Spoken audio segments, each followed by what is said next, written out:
राधे राधे, हरे कृष्ण। आप सभी का दिन शुभ और मंगलमय हो।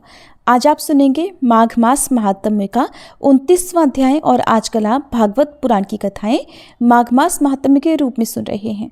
आज के अध्याय के साथ ही श्रीमद् भागवत कथा संपूर्ण हो जाएगी।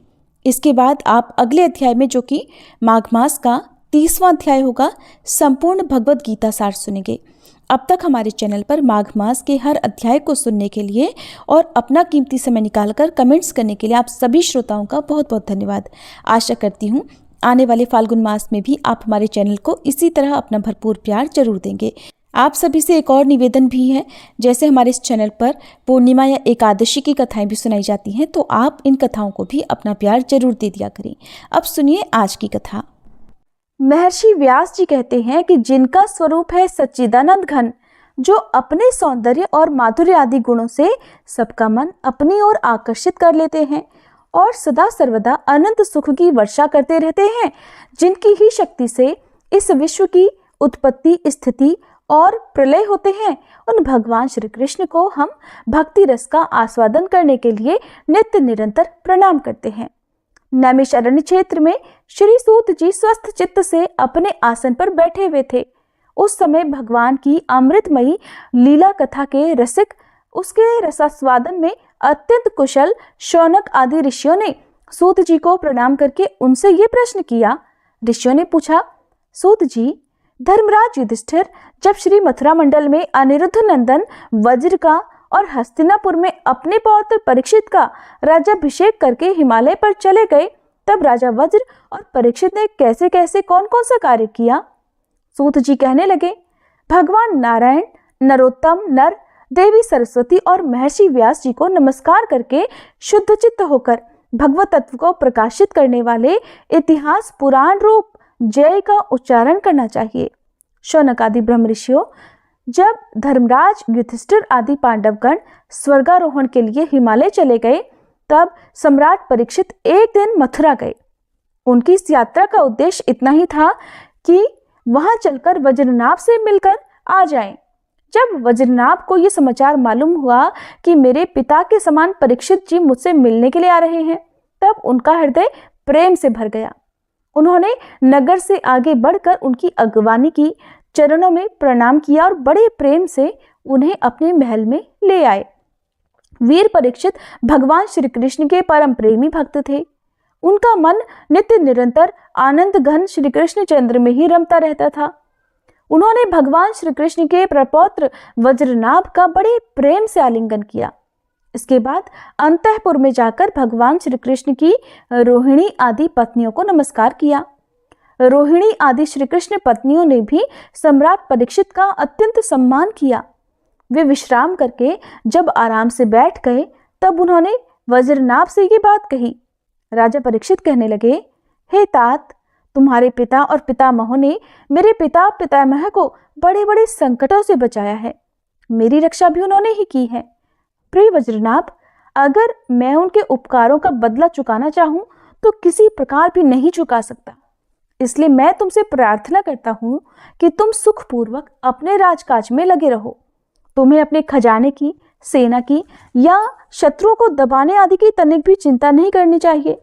तुम्हारे लिए कोई कर्तव्य है तो केवल एक ही, वो ये कि तुम्हें अपनी इन माताओं की खूब प्रेम से भली भांति सेवा करते रहना चाहिए। अगर कभी तुम्हारे ऊपर कोई आपत्ति विपत्ति आए या किसी कारणवश तुम्हारे हृदय में अधिक दुख का अनुभव हो, तो मुझसे बताकर निश्चिंत हो जाना। मैं तुम्हारी सारी चिंताएं दूर कर दूंगा। सम्राट परीक्षित की ये बात सुनकर वज्रनाभ को बड़ी प्रसन्नता हुई। उन्होंने राजा परीक्षित से कहा, महाराज, आप मुझसे जो कुछ भी कह रहे हैं वो सर्वथा आपके अनुरूप है। आपके पिताजी ने भी मुझे धनुर्वेद की शिक्षा देकर मेरा महान उपकार किया है, इसलिए मुझे किसी बात की तनिक भी चिंता नहीं है, क्योंकि उनकी कृपा से मैं क्षत्रियोचित शूरवीरता से भलीभांति संपन्न हूँ। बस मुझे केवल एक बात की बहुत बड़ी चिंता है, आप उसके संबंध में कुछ सोचिए। यद्यपि मैं मथुरा मंडल के राज्य पर अभिषिक्त हूँ, फिर भी मैं यहाँ निर्जन वन में ही रहता हूँ। इस बात का मुझे कुछ भी नहीं पता कि यहाँ की प्रजा कहाँ चली गई, क्योंकि राज्य का सुख तो तभी है जब प्रजा रहे। जब वज्रनाभ ने परीक्षित जी से ये बात कही, तब उन्होंने वज्रनाभ का संदेह मिटाने के लिए महर्षि शांडिल्य को बुलवाया। ये ही महर्षि शांडिल्य पहले नंद आदि गोपों के पुरोहित थे। परीक्षित का संदेश पाते ही महर्षि शांडिल्य अपनी कुटी छोड़कर वहां आ पहुंचे। वज्रनाभ ने विधि पूर्वक उनका स्वागत सत्कार किया और वे एक ऊंचे आसन पर विराजमान हो गए। राजा परीक्षित ने वज्रनाभ की बात उन्हें कह सुनाई। इसके बाद महर्षि शांडिल्य बड़ी प्रसन्नता से उनको सांत्वना देते हुए कहने लगे, प्रिय परीक्षित और वज्रनाभ, मैं तुम लोगों से ब्रज भूमि का रहस्य बतलाता हूं। तुम एकाग्रचित्त होकर सुनो। ब्रज शब्द का अर्थ है व्याप्ति। इस वृद्ध वचन के अनुसार व्यापक होने के कारण ही इस भूमि का नाम ब्रज पड़ा है। सत्व, रज, तम, इन 3 गुणों से अतीत जो परब्रह्म है वही व्यापक है, इसलिए उसे ब्रज कहते हैं। वो सदानंद स्वरूप, परम ज्योतिर्मय और अविनाशी है। जीवन मुक्त पुरुष उसी में स्थित रहते हैं। इस परब्रह्म स्वरूप ब्रज धाम में नंद नंदन भगवान श्री कृष्ण का निवास है। उनका एक एक अंग सच्चिदानंद स्वरूप है। वे आत्माराम और आप्त काम हैं। प्रेम रस में डूबे हुए रसिक जन ही उनका अनुभव करते हैं। भगवान श्री कृष्ण की आत्मा है राधिका। उनसे रमण करने के कारण ही रहस्य रस के मर्मज्ञ ज्ञानी पुरुष उन्हें आत्माराम कहते हैं। तुम दोनों भगवान की जिस लीला को देख रहे हो, ये व्यवहारिक लीला है। ये पृथ्वी और स्वर्ग आदि लोक इसी लीला के अंतर्गत हैं। इसी पृथ्वी पर ये मथुरा मंडल है। यही वह ब्रज भूमि है जिसमें भगवान की वह वास्तविक रहस्य लीला गुप्त रूप से होती रहती है। वो कभी कभी प्रेम पूर्ण हृदय वाले रसिक भक्तों को सबोर दिखने लगती है।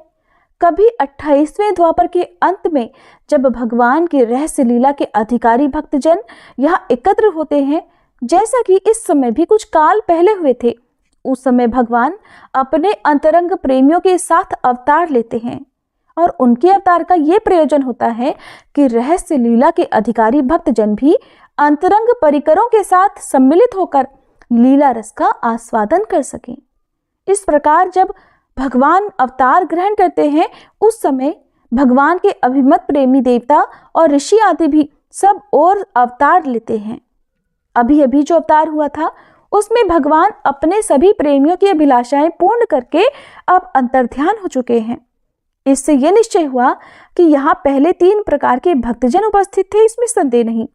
उन तीनों में प्रथम तो उनकी श्रेणी है जो भगवान के नित्य अंतरंग पार्षद हैं, जिनका भगवान से कभी वियोग होता ही नहीं। दूसरे वे हैं जो केवल भगवान को पाने की इच्छा रखते हैं, उनकी अंतरंग लीला में अपना प्रवेश चाहते हैं। तीसरी श्रेणी में देवता आदि हैं। इनमें से जो देवता आदि के अंश से अवतीर्ण हुए थे, उन्हें भगवान ने ब्रजभूमि से हटाकर पहले ही द्वारका पहुंचा दिया था। फिर भगवान ने ब्राह्मण के शाप से उत्पन्न मूसल को निमित्त बनाकर यदुकुल में अवतरित देवताओं को स्वर्ग में भेज दिया और फिर से अपने अपने अधिकार पर स्थापित कर दिया। और जिन्हें एकमात्र भगवान को ही पाने की इच्छा थी, उन्हें प्रेमानंद स्वरूप बनाकर श्री कृष्ण ने सदा के लिए अपने नित्य अंतरंग पार्षदों में सम्मिलित कर लिया। जो नित्य पार्षद हैं, वे यद्यपि यहाँ गुप्त रूप से होने वाली नित्य लीला में सदा ही रहते हैं, फिर भी जो उनके दर्शन के अधिकारी नहीं है, ऐसे पुरुषों के लिए वे भी अदृश्य हो गए हैं। जो लोग व्यवहारिक लीला में स्थित हैं, वे नित्य लीला का दर्शन पाने के अधिकारी नहीं हैं। इसलिए यहाँ आने वालों को सब और निर्जन वन सूना ही सूना दिखाई देता है, क्योंकि वे वास्तविक लीला में स्थित भक्तजनों को नहीं देख सकते। इसलिए ब्रजनाभ, तुम्हें बिल्कुल भी चिंता नहीं करनी चाहिए। तुम मेरी आज्ञा से यहाँ बहुत से गांव बसाओ, इससे निश्चय ही तुम्हारे मनोरथों की सिद्धि होगी। भगवान श्री कृष्ण ने जहाँ जैसी लीला की है, उसके अनुसार उस स्थान का नाम रखकर तुम अनेकों गांव बसाओ और इस प्रकार दिव्य ब्रज भूमि का भलीभांति सेवन करते रहो। गोवर्धन, दीर्घपुर अर्थात डीग, मथुरा, महावन अर्थात गोकुल, नंदीग्राम अर्थात नंदगांव और बृहद सानु अर्थात बरसाना आदि में तुम्हें अपने लिए छावनी बनवानी चाहिए। उन उन जगहों पर रहकर भगवान की लीला के स्थल, नदी, पर्वत, घाटी, सरोवर और कुंड या कुंजवन आदि का सेवन करते रहना चाहिए। ऐसा करने से तुम्हारे राज्य में प्रजा बहुत ही संपन्न होगी और तुम भी अत्यंत प्रसन्न रहोगे। ये ब्रज भूमि सच्चिदानंदमयी है, इसलिए तुम्हें प्रयत्न पूर्वक इस भूमि का सेवन करना चाहिए। मैं आशीर्वाद देता हूँ, मेरी कृपा से भगवान के लीला के जितने भी स्थल हैं सबकी तुम्हें ठीक ठीक पहचान हो जाएगी। वृषनाभ, इस ब्रज भूमि का सेवन करते रहने से तुम्हें किसी दिन उद्धव जी मिल जाएंगे। फिर तो अपनी माताओं सहित तुम उन्हीं से इस भूमि का तथा भगवान की लीला का रहस्य भी जान लोगे। मुनिवर शांडिल्य जी उन दोनों को इस प्रकार समझा बुझाकर भगवान श्री कृष्ण का स्मरण करते हुए अपने आश्रम पर चले गए।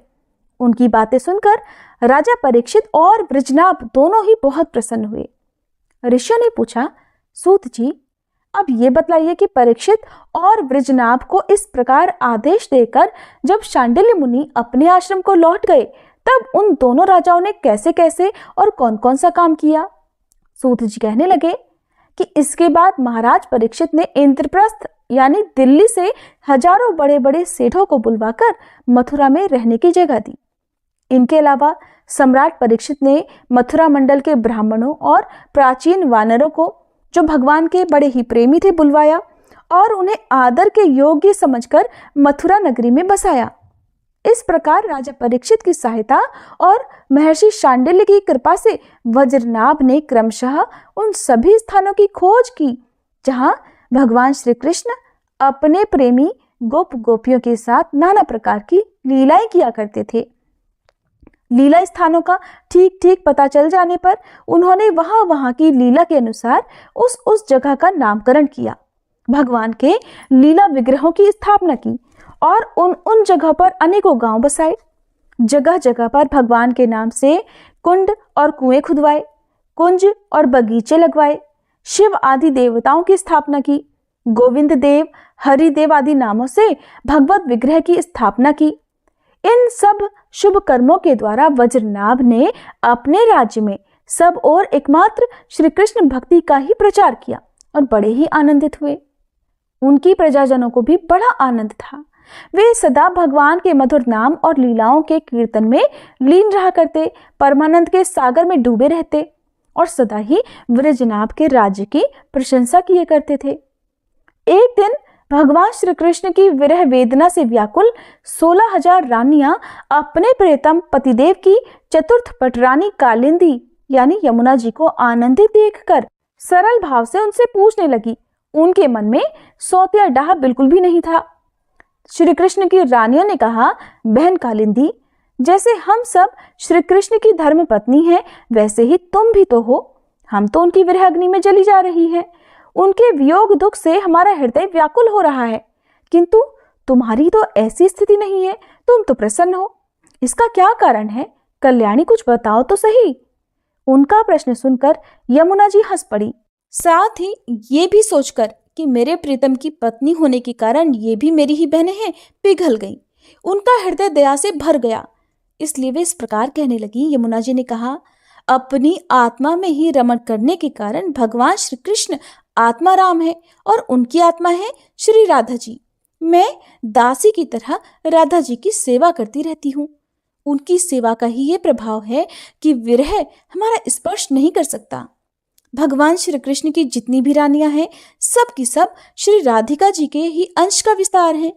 भगवान श्री कृष्ण और राधा सदा एक दूसरे के सम्मुख हैं। उनका परस्पर नित्य संयोग है, इसलिए राधा के स्वरूप में अंशतः विद्यमान जो श्री कृष्ण की अन्य रानियां हैं, उनको भी भगवान का नित्य संयोग प्राप्त है। श्री कृष्ण ही राधा हैं और राधा ही श्री कृष्ण हैं। उन दोनों का प्रेम ही वंशी है और राधा की प्यारी सखी चंद्रावली भी श्री कृष्ण चरणों के नखरूपी चंद्रमाओं की सेवा में आसक्त रहने के कारण चंद्रावली नाम से कही जाती हैं। श्री राधा और श्री कृष्ण की सेवा में उनकी बड़ी इच्छा, बड़ी लगन है, इसलिए वो कोई दूसरा स्वरूप धारण ही नहीं करती। मैंने यहाँ श्री राधा में ही रुक्मणी आदि का समावेश देखा है। तुम लोगों का भी सर्वांश में श्री कृष्ण के साथ वियोग नहीं हुआ है, किंतु तुम इस रहस्य को इस रूप में जानती नहीं हो, इसीलिए इतना व्याकुल हो रही हो। इसी प्रकार पहले भी जब अक्रूर श्री कृष्ण को नंदगांव से मथुरा में ले आए थे, उस अवसर पर जो गोपियों को श्री कृष्ण से विरह की प्राप्ति हुई थी, वो भी वास्तविक विरह नहीं था, केवल विरह का आभास भर था। इस बात को जब तक वे नहीं जानती थी, तब तक तो उन्हें बड़ा दुख, बड़ा कष्ट होता था कि हम भगवान से अलग हैं। फिर जब उद्धव जी ने आकर उनका समाधान किया, तब कहीं जाकर वे इस बात को समझ सकी। यदि तुम्हें भी उद्धव जी का सत्संग प्राप्त हो जाए, तो तुम भी अपने प्रियतम श्री कृष्ण के साथ नित्य विहार का सुख प्राप्त कर सकोगी। सूत जी कहते हैं, ऋषिगण जब उन्होंने इस प्रकार सभी 16,000 पत्नियों को समझाया, तब श्री कृष्ण की पत्नियां सदा प्रसन्न रहने वाली यमुना जी से फिर बोली। उस समय उनके हृदय में इस बात की बड़ी इच्छा थी कि किसी उपाय से उद्धव जी का दर्शन हो जाए, जिससे हमें अपने प्रियतम के नित्य संयोग का सौभाग्य प्राप्त हो सके। श्री कृष्ण पत्नियां कहने लगी, सखी तुम्हारा ही जीवन धन्य है, क्योंकि तुम्हें कभी भी अपने प्राणनाथ के वियोग का दुख नहीं भोगना पड़ता। जिन श्री राधिका जी की कृपा से तुम्हारे अभीष्ट अर्थ की सिद्धि हुई है, उनकी अब हम लोग भी दासी हुई, क्योंकि तुम अभी अभी कह चुकी हो कि उद्धव जी के मिलने पर ही हमारे सभी मनोरथ पूर्ण होंगे। इसलिए कालिंदी, अब ऐसा कोई उपाय बताओ जिससे उद्धव जी भी शीघ्र ही मिल जाएं। सूत जी कहते हैं, श्री कृष्ण की रानियों ने जब यमुना जी से इस प्रकार कहा, तब वे भगवान श्री कृष्ण चंद्र की 16 कलाओं का चिंतन करती हुई उनसे कहने लगी कि जब भगवान श्री कृष्ण अपने परम धाम को पधारने लगे, तब उन्होंने अपने मंत्री उद्धव से कहा, उद्धव, साधना करने की भूमि है बद्रिकाश्रम, इसलिए अपनी साधना पूर्ण करने के लिए तुम वहीं जाओ। भगवान की इस आज्ञा के अनुसार उद्धव जी इस समय अपने साक्षात स्वरूप से बद्रिकाश्रम में विराजमान हैं और वहां जाने वाले जिज्ञासु लोगों को भगवान के बताए हुए ज्ञान का उपदेश करते रहते हैं। साधन की फलरूपा भूमि है व्रज भूमि, इसे भी इसके रहस्यों सहित भगवान ने पहले ही उद्धव को दे दिया था, किंतु वह फल भूमि यहाँ से भगवान की अंतर्ध्यान होने के साथ ही स्थूल दृष्टि से परे जा चुकी है, इसलिए इस समय यहाँ उद्धव प्रत्यक्ष दिखाई नहीं पड़ते। फिर भी एक स्थान है जहाँ उद्धव जी का दर्शन हो सकता है। गोवर्धन पर्वत के निकट भगवान की लीला सहचरी गोपियों की विहार स्थली है। वहां की लता, अंकुर और बेलों के रूप में अवश्य ही उद्धव जी वहां निवास करते हैं।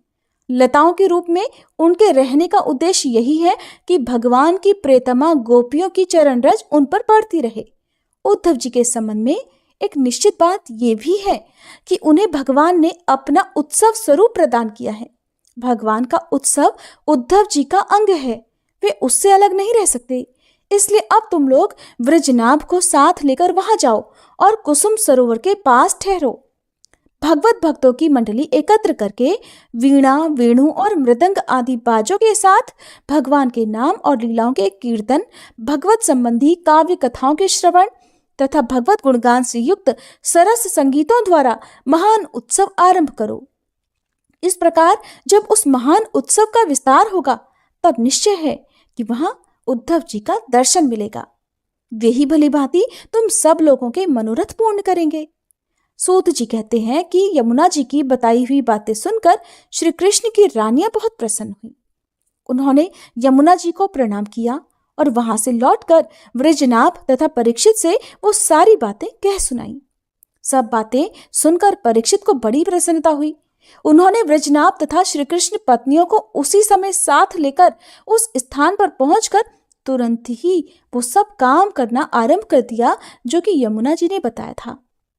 गोवर्धन के निकट वृंदावन के भीतर कुसुम सरोवर पर जो सखियों की विहार स्थली है, वहां ही श्री कृष्ण कीर्तन का उत्सव आरंभ हुआ। वृषभानु नंदनी श्री राधा जी और उनके प्रियतम श्री कृष्ण की वह लीला भूमि जब साक्षात संकीर्तन की शोभा से संपन्न हो गई, उस समय वहां रहने वाले सभी भक्तजन एकाग्र हो गए। उनकी दृष्टि, उनके मन की वृत्ति कहीं अन्यत्र नहीं जाती थी। इसके बाद सबके देखते देखते वहां फैले हुए तिनके, गुल्म और लताओं के समूह से प्रकट होकर उद्धव जी सबके सामने आ गए। उनका शरीर श्याम वर्ण था, उस पर पीतांबर शोभा पा रहा था। वे गले में वनमाला और गुंजा की माला धारण किए हुए थे और मुख से बारंबार गोपी वल्लभ श्री कृष्ण की मधुर लीलाओं का गान कर रहे थे। उद्धव जी के आगमन से उस संकीर्तन उत्सव की शोभा कई गुना बढ़ गई। वैसे ही जैसे स्फटिक मणि की बनी हुई अट्टालिकाओं की छत पर चांदनी छिटकने से उसकी शोभा बहुत बढ़ जाती है, उस समय सभी लोग आनंद के समुद्र में निमग्न होकर अपना सब कुछ भूल गए, सुध बुध खो बैठे। थोड़ी देर बाद जब उनकी चेतना दिव्य लोक से नीचे आई, अर्थात जब उन्हें कुछ होश आया, तब उद्धव जी को भगवान श्री कृष्ण के स्वरूप में स्थित देखकर अपना मनोरथ पूर्ण हो जाने के कारण प्रसन्न होकर वे उनकी पूजा करने लगे। सूत जी कहते हैं, उद्धव जी ने वहां एकत्र हुए सब लोगों को श्री कृष्ण कीर्तन में लगा देखकर सभी का सत्कार किया और राजा परीक्षित को हृदय से लगाकर कहा।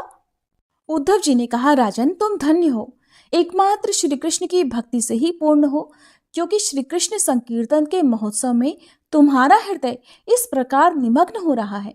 बड़े सौभाग्य की बात है कि श्री कृष्ण की पत्नियों के प्रति तुम्हारी भक्ति और वृजनाभ पर तुम्हारा प्रेम है। तात तुम जो कुछ कर रहे हो सब कुछ तुम्हारे अनुरूप ही है।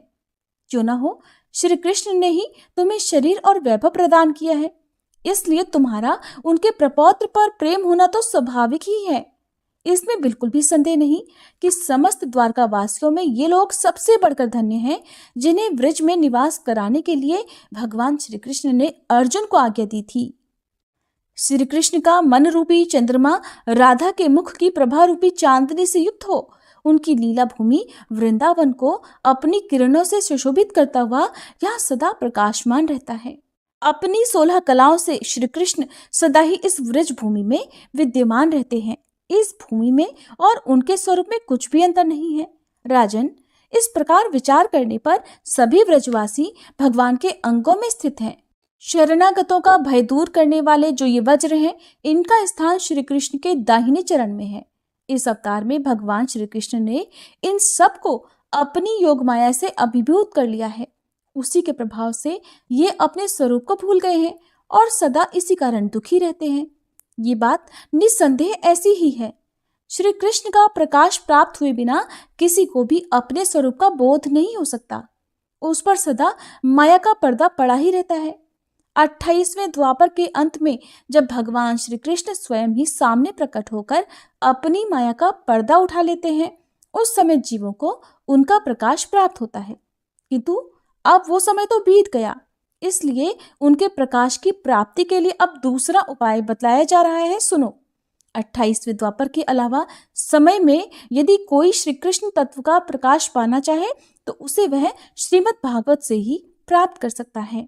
भगवान के भक्त जहाँ जब कभी श्रीमद् भागवत शास्त्र का कीर्तन और श्रवण करते हैं, वहाँ उस समय भगवान साक्षात रूप से विराजमान रहते हैं। जहाँ श्रीमद् भागवत के एक या आधे श्लोक का ही पाठ होता है, वहाँ भी श्री कृष्ण अपनी प्रियतमा गोपियों के साथ विद्यमान रहते हैं। इस पवित्र भारतवर्ष में मनुष्य का जन्म पाकर भी जिन लोगों ने पाप के अधीन होकर श्रीमद् भागवत नहीं सुना, उन्होंने मानो अपने ही हाथों अपनी हत्या कर ली। जिन बड़भागियों ने प्रतिदिन श्रीमद् भागवत शास्त्र का सेवन किया है, उन्होंने अपने पिता, माता और पत्नी तीनों के ही कुल का भलीभांति उद्धार कर दिया। पूर्व काल में सांख्यायन की कृपा से श्रीमद् भागवत बृहस्पति जी को मिला और बृहस्पति जी ने मुझे दिया। इसी से मैं श्री कृष्ण का प्रियतम सखा हो सका हूँ। परीक्षित, बृहस्पति जी ने मुझे एक आख्यायिका भी सुनाई थी, जिसे तुम भी सुनो। इस आख्यायिका से श्रीमद् भागवत श्रवण के संप्रदाय का क्रम भी जाना जा सकता है। बृहस्पति जी ने कहा था, अपनी माया से पुरुष रूप धारण करने वाले भगवान श्री कृष्ण ने जब सृष्टि के लिए संकल्प किया, तब उनके दिव्य विग्रह से 3 पुरुष प्रकट हुए। इनमें रजोगुण की प्रधानता से ब्रह्मा, सत्वगुण की प्रधानता से विष्णु और तमोगुण की प्रधानता से रुद्र प्रकट हुए। भगवान ने इन तीनों को क्रमशः जगत की उत्पत्ति, पालन और संहार करने का अधिकार प्रदान किया। तब भगवान के नाभि कमल से उत्पन्न हुए ब्रह्मा जी ने उनसे अपना मनोभाव इस प्रकार प्रकट किया। ब्रह्मा जी कहने लगे, परमात्मन, आप नार अर्थात जल में शयन करने के कारण नारायण नाम से प्रसिद्ध हैं। सबके आदिकरण होने से आदि पुरुष हैं, आपको नमस्कार है। प्रभु, आपने मुझे सृष्टि कर्म में लगाया है, मगर मुझे भय है कि सृष्टि काल में अत्यंत पापात्मा रजोगुण आपकी स्मृति में कहीं बाधा न डालने लग जाए। इसलिए कृपा करके ऐसी कोई बात बताएं जिससे आपकी याद बराबर बनी रहे। बृहस्पति जी कहते हैं, जब ब्रह्मा जी ने ऐसी प्रार्थना की तब पूर्व काल में भगवान ने उन्हें श्रीमद् भागवत का उपदेश देकर कहा, ब्राह्मण, तुम अपने मनोरथ की सिद्धि के लिए सदा ही इसका सेवन करते रहो। ब्रह्मा जी श्रीमद् भागवत का उपदेश पाकर बड़े प्रसन्न हुए और उन्होंने श्री कृष्ण की नित्य प्राप्ति के लिए तथा 7 आवरणों का भंग करने के लिए श्रीमद् भागवत का सप्ताह पारायण किया। सप्ताह यज्ञ की विधि से 7 दिनों तक श्रीमद् भागवत का सेवन करने से ब्रह्मा जी के सभी मनोरथ पूर्ण हो गए। इससे वे सदा भगवत स्मरण पूर्वक सृष्टि का विस्तार करते और बारंबार सप्ताह यज्ञ का अनुष्ठान करते रहते हैं। ब्रह्मा जी की ही तरह विष्णु जी ने भी अपने अभीष्ट अर्थ की सिद्धि के लिए उन पुरुषोत्तम भगवान से प्रार्थना की, क्योंकि उन पुरुषोत्तम ने विष्णु जी को भी प्रजा पालन रूप कर्म में नियुक्त किया था। श्री विष्णु ने कहा, देव, मैं आपकी आज्ञा के अनुसार कर्म और ज्ञान के उद्देश्य से प्रवृत्ति और निवृत्ति के द्वारा यथोचित रूप से प्रजाओं का पालन करूंगा। काल क्रम से जब जब धर्म की हानि होगी तब तब अनेकों अवतार धारण कर पुनः पुनः धर्म की स्थापना करूंगा। जो भोगों की इच्छा रखने वाले हैं उन्हें अवश्य ही उनके किए हुए यज्ञ आदि कर्मों का फल अर्पण करूंगा, और जो संसार बंधन से मुक्त होना चाहते हैं, विरक्त हैं, उन्हें उनके इच्छानुसार 5 प्रकार की मुक्ति भी देता रहूंगा। परंतु जो लोग मोक्ष भी नहीं चाहते उनका पालन मैं कैसे करूंगा, ये बात मुझे समझ नहीं आती। इसके अलावा मैं अपनी तथा लक्ष्मी जी की भी रक्षा कैसे कर सकूंगा, इसका उपाय भी मुझे बताइए। तब श्री विष्णु जी की ये प्रार्थना सुनकर आदि पुरुष श्री कृष्ण ने उन्हें भी श्रीमद् भागवत का उपदेश किया और कहा कि तुम अपने मनोरथ की सिद्धि के लिए इस श्रीमद् भागवत शास्त्र का सदा पाठ किया करो। इस उपदेश से भगवान विष्णु का चित्त प्रसन्न हो गया और वे लक्ष्मी जी के साथ प्रत्येक मास में श्रीमद् भागवत का चिंतन करने लगे। इससे वे परमार्थ का पालन और यथार्थ रूप से संसार की रक्षा करने में समर्थ हुए। रुद्र ने कहा, मेरे प्रभु देवदेव, मुझ में नित्य नैमित्तिक और प्राकृत संहार की शक्तियां तो हैं, पर आत्यंतिक संहार की शक्ति बिल्कुल नहीं है। ये मेरे लिए बड़े दुख की बात है। इसी कमी की पूर्ति के लिए मैं आपसे प्रार्थना करता हूँ। बृहस्पति जी कहते हैं, रुद्र की प्रार्थना सुनकर नारायण ने उन्हें भी श्रीमद् भागवत का ही उपदेश किया। सदाशिव रुद्र ने 1 वर्ष में 1 पारायण के क्रम से भागवत कथा का सेवन किया। इसके सेवन से उन्होंने तमोगुण पर विजय पाई और आत्यंतिक संहार अर्थात मोक्ष प्रदान करने की शक्ति भी प्राप्त कर ली। उद्धव जी कहते हैं, श्रीमद् भागवत के महात्म्य के संबंध में ये आख्यायिका मैंने अपने गुरु श्री बृहस्पति जी से सुनी और उनसे भागवत का उपदेश प्राप्त कर उनके चरणों में प्रणाम करके मैं बहुत ही आनंदित हुआ। इसके बाद भगवान विष्णु की रीति स्वीकार करके मैंने भी 1 मास तक श्रीमद् भागवत कथा का भली भांति रसास्वादन किया। उतने से ही मैं भगवान श्री कृष्ण का प्रियतम सखा हो गया। इसके बाद भगवान ने मुझे व्रज में अपनी प्रियतमा गोपियों की सेवा में नियुक्त कर दिया। यद्यपि भगवान अपने लीला परिकरों के साथ नित्य विहार किया करते हैं, इसलिए गोपियों का श्री कृष्ण से कभी भी वियोग नहीं होता, फिर भी जो भ्रम से विरह वेदना का अनुभव कर रही थी, उन गोपियों के प्रति भगवान ने मेरे मुख से भागवत का संदेश कहलाया। उस संदेश को अपनी बुद्धि के अनुसार ग्रहण कर गोपियां तुरंत ही विरह वेदना से मुक्त हो गई। मैं भागवत के इस रहस्य को तो नहीं समझ सका, किंतु मैंने उसका चमत्कार प्रत्यक्ष देखा।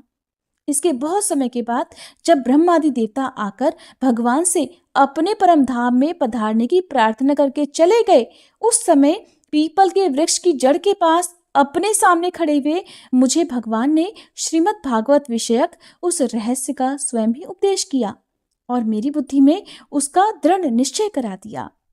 उसी के प्रभाव से मैं बद्रिकाश्रम में रहकर भी यहाँ वृक्ष की लताओं और बेलों में निवास करता हूँ। उसी के बल से यहाँ नारद कुंड पर सदा स्वेच्छानुसार विराजमान रहता हूँ। भगवान के भक्तों को श्रीमद् भागवत के सेवन से श्री कृष्ण तत्व का प्रकाश प्राप्त हो सकता है। इस कारण यहाँ उपस्थित हुए इन सभी भक्तजनों के कार्य की सिद्धि के लिए मैं श्रीमद् भागवत का पाठ करूंगा, किंतु इस कार्य में तुम्हें ही सहायता करनी पड़ेगी। सूत जी कहते हैं, ये सुनकर राजा परीक्षित उद्धव जी को प्रणाम करके उनसे बोले, हरिदास उद्धव जी, आप निश्चिंत होकर श्रीमद् भागवत कथा का कीर्तन करें। इस कार्य में मुझे जिस प्रकार की सहायता करनी आवश्यक हो उसके लिए आज्ञा दीजिए। सूत जी कहते हैं, परीक्षित का ये वचन सुनकर उद्धव जी मन ही मन बहुत प्रसन्न हुए। फिर बोले, राजन, भगवान श्री कृष्ण ने जब से इस पृथ्वी तल का परित्याग कर दिया है तब से यहाँ अत्यंत बलवान कलयुग का प्रभुत्व हो गया है। जिस समय यह शुभ अनुष्ठान यहाँ आरंभ हो जाएगा, बलवान कलयुग अवश्य ही इसमें बहुत बड़ा विघ्न डालेगा।